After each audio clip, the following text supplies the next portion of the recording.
Ya, Assalamualaikum warahmatullahi wabarakatuh.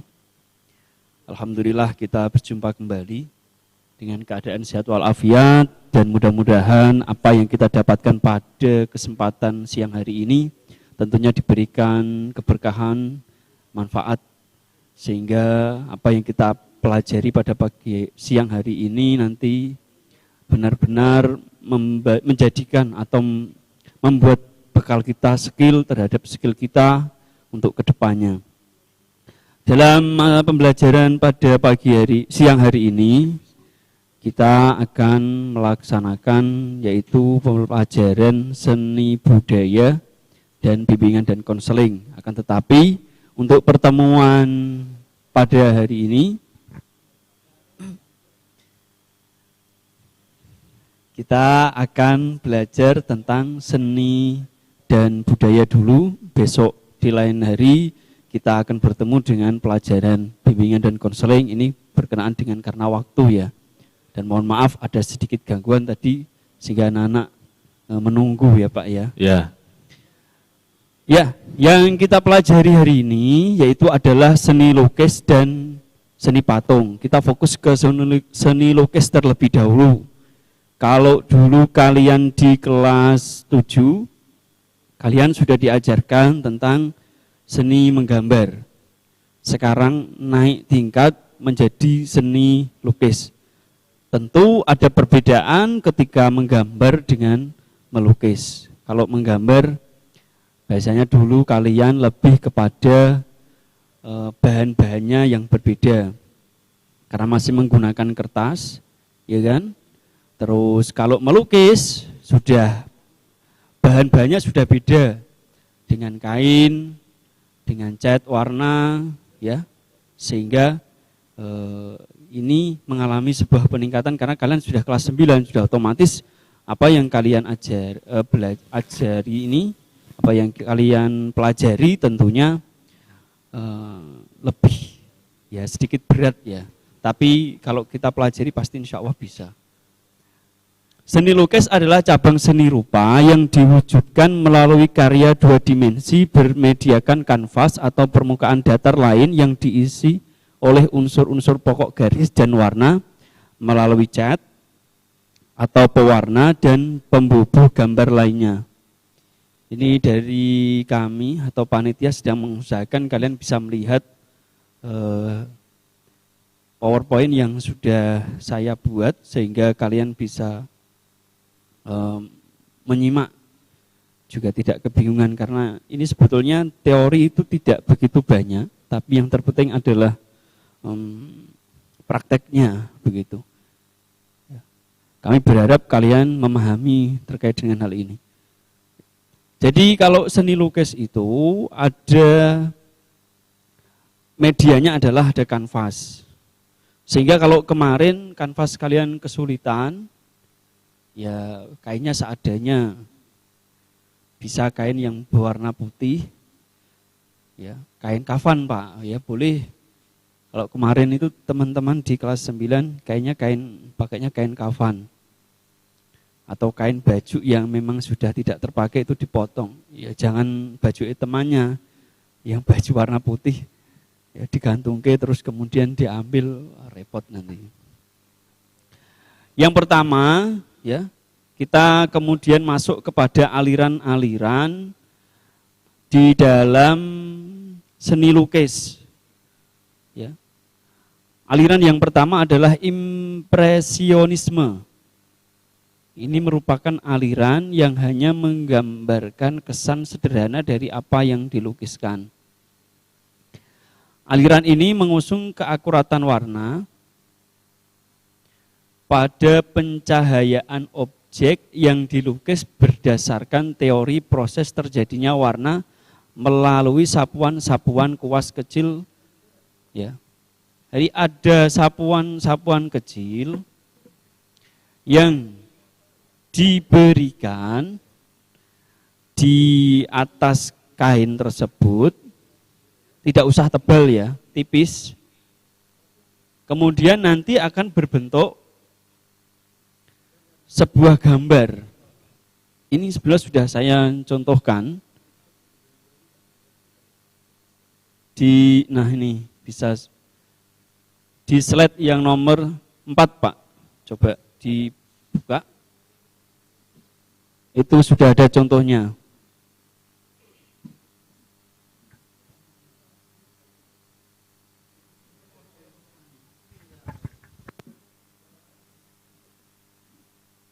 Ini ada gangguan sedikit ya. Jadi ya ini mungkin karena kepengen langsung praktek sehingga banyak coret-coretan yang muncul ini. Sapuannya itu tipis. Kalau yang impresionisme ini.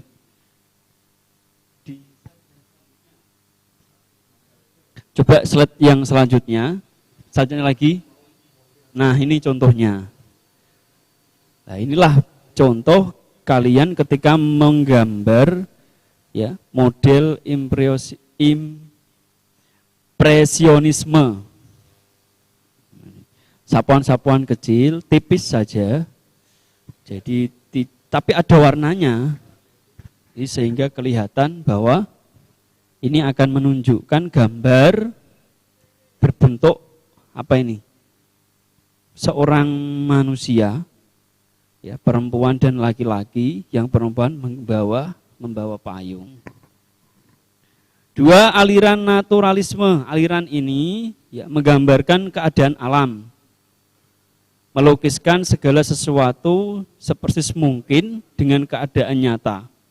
Namanya natural, ya otomatis adalah segala sesuatu yang memang itu bentuknya persis dengan keadaan nyata. Sehingga diperlukan kemampuan yang terlatih untuk mewujudkan karyanya.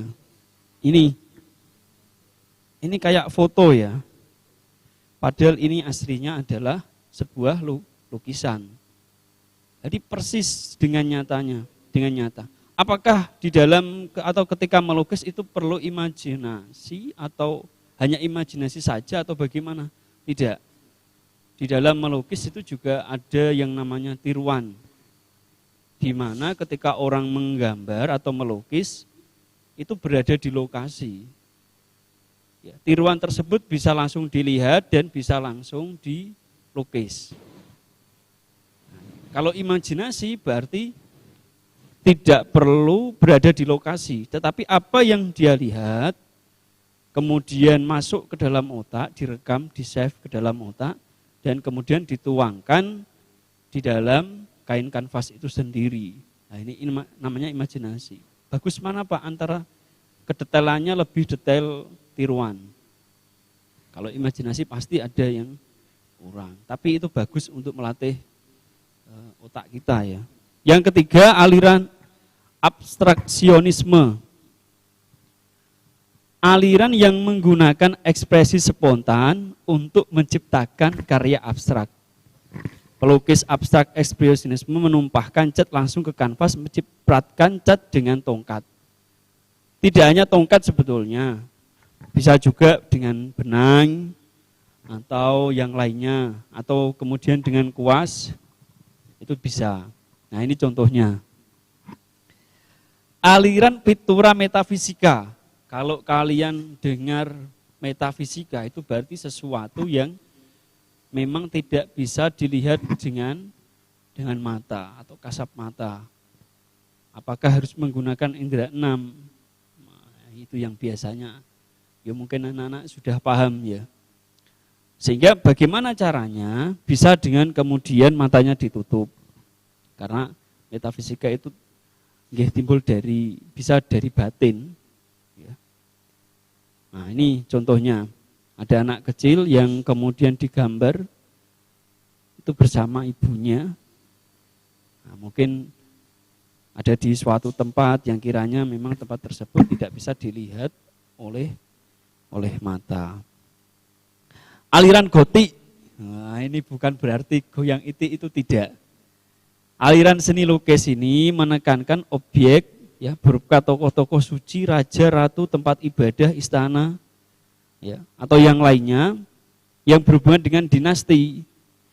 Ciri khasnya adalah berupa garis tebal dan warna yang dipertegas. Sebenarnya tidak hanya pada dinasti, di tempat-tempat atau di lokasi sekitar kita ada banyak ya. Contoh misalkan candi, benteng, macam benteng Portugis dan sebagainya. Itu juga bisa ya. Itu yang disebut dengan aliran gotik. Aliran realisme jenis ini menghasilkan suatu karya yang menangkap fenomena nyata terjadi dan dialami dalam kehidupan secara objektif.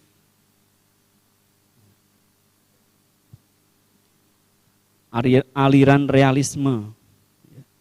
Jadi aliran ini terjadi dan dialami dalam kehidupan dan secara nyata. Contohnya ketika berada di pasar.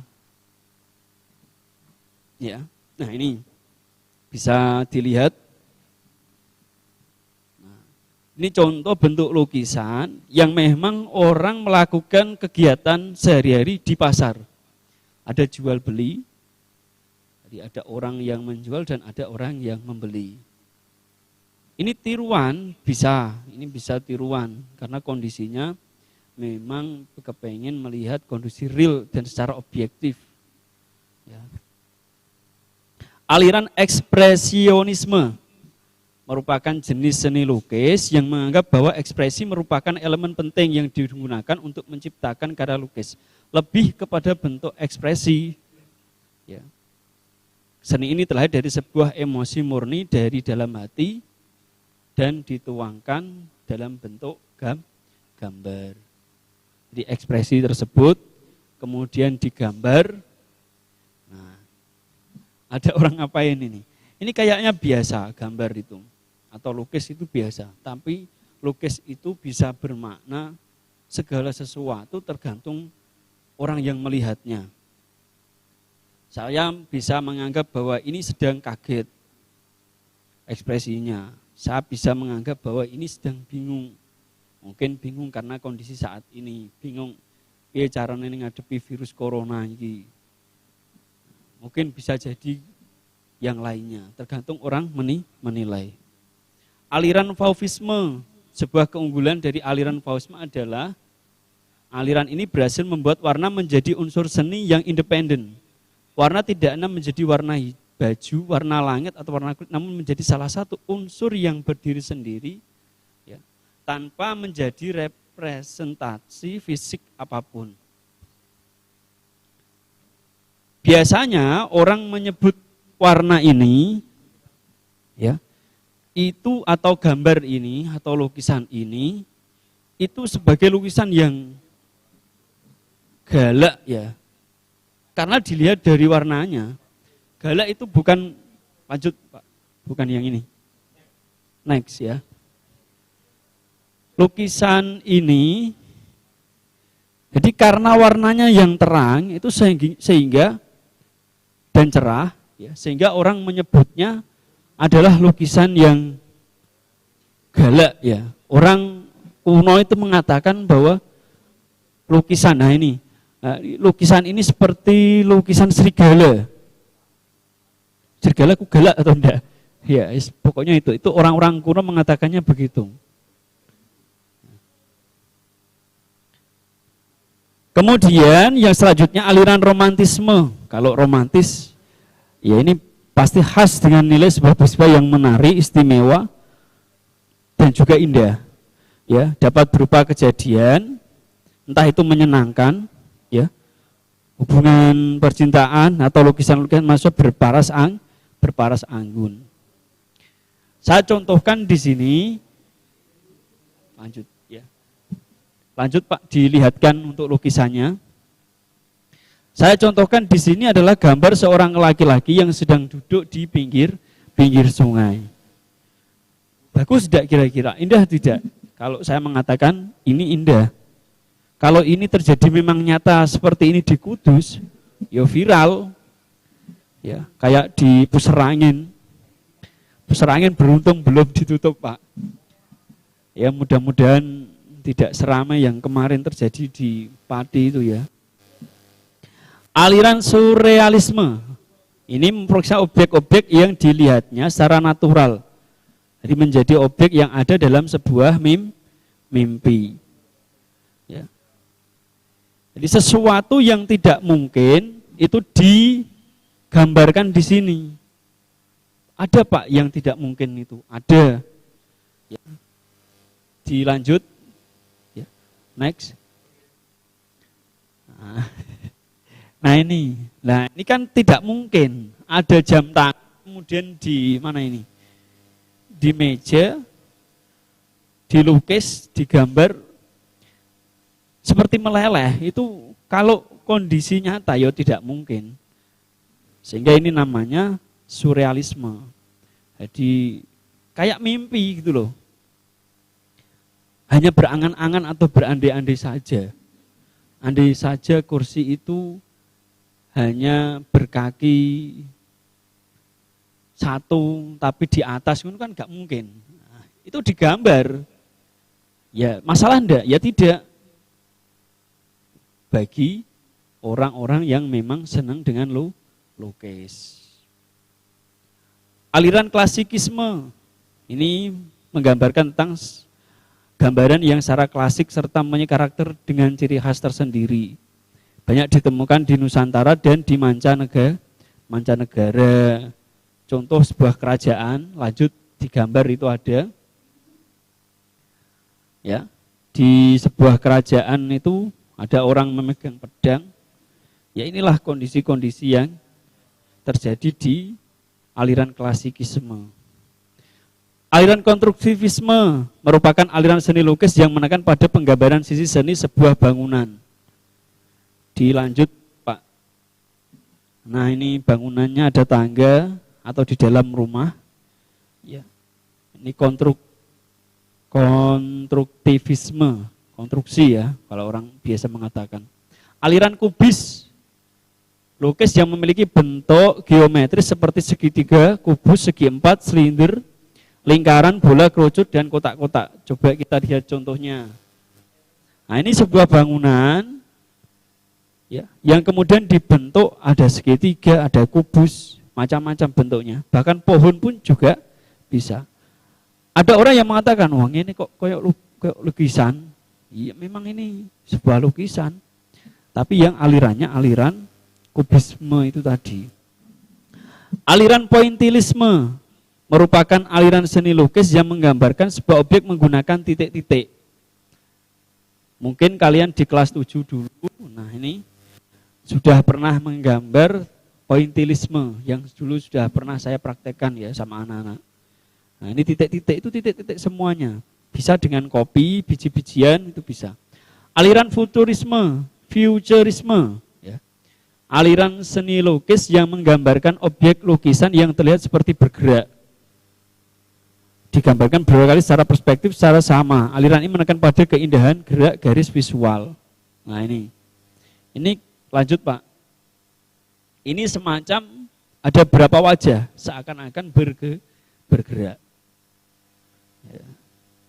Ya saya kira itu yang bisa dapat saya sampaikan. Sebetulnya langkah lebih bagusnya kita itu bisa praktek bersama sehingga mengetahui kira-kira kalian senang lukis itu senang lukisan dengan model teknik yang seperti apa.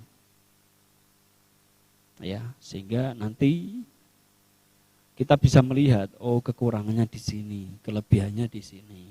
Begitu. Saya kira itu Pak Muhaimin. Saya kembalikan kepada Pak Muhaimin. Monggo.